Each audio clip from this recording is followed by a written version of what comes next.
আমার ছোট বোনটা মিম বিয়ের পরে সবসময় ওর ঘনিষ্ঠ বান্ধবী তানিশারে ওর বাসায় আইনে রাখতো। একটু ভালো মন্দ রান্না করলে, খাইতে বইতে হইতে, বাইরে ঘুরতে গেলে, শপিং করতে গেলে, ভিডিও করতে গেলে সবসময় শুধু তানিশা তানিশা তানিশা।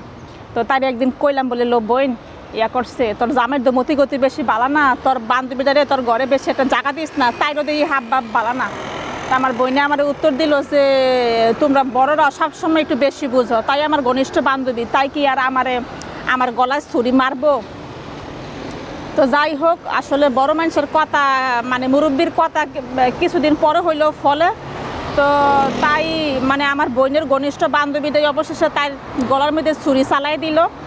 তাই লোকে তার জামাই ডিভোর্স করে এখন তাই সুন্দর তানিশায় সুন্দর তারে বিয়া করছে, বিয়া করে এখন সুন্দর মতো সংসার করতেছে।